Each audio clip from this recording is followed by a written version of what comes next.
Hello viewers, welcome back to my channel.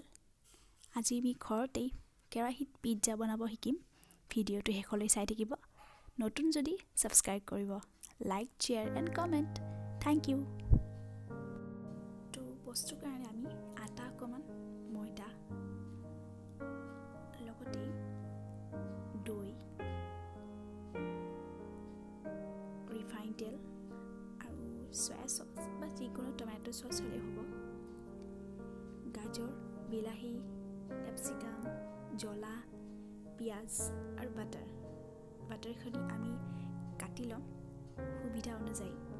লগতে চব্জিখিনি আপোনালোকে যি ধৰণে বিচাৰে কাটি ল'ব পাৰে। সেইটো জাষ্ট ডেক'ৰেশ্যনৰ কাৰণে অলপমান হয় আৰু। চ' লেটছ ষ্টাৰ্ট।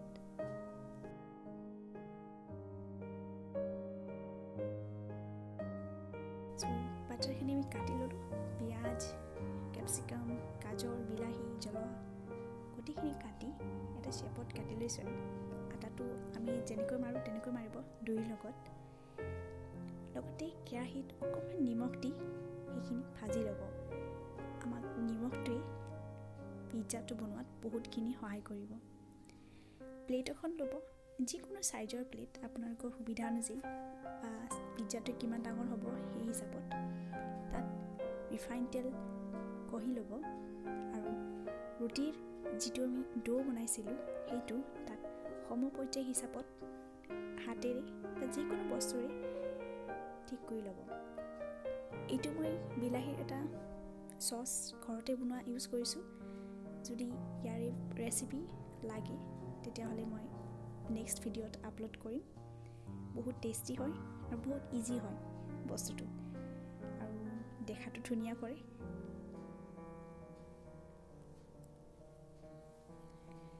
তো গোটেইখিনি হোৱাৰ পিছত এতিয়া ফকেৰে এইটো ফুটা ফুটা কৰি দিব, যাতে তাপটো গোটেইখিনিত লাগে আৰু চব্জিখিনি তাৰ ওপৰত ডিজাইন কৰি দিব।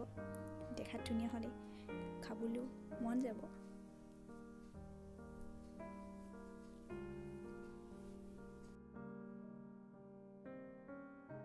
কেৰাহীটোৰ ওপৰত প্লেটখন সজাকৈ এটা ষ্টেণ্ড দিব, যিটো আমি ঘৰত সাধাৰণতে কুকাৰ কেৰাহীত থ'বৰ কাৰণে ইউজ কৰোঁ। মই সেইটো ইউজ কৰিছোঁ। তো এখন ঢাকনি ল'ব, যিটোৰ পৰা ভাপটো ওলাই নাযায় সেইটো লক্ষ্য কৰিব। গেছটো কমাই ল'ব আৰু আপুনি 20-আধা ঘণ্টাৰ ভিতৰত পিজ্জাটো ৰেডি পাব।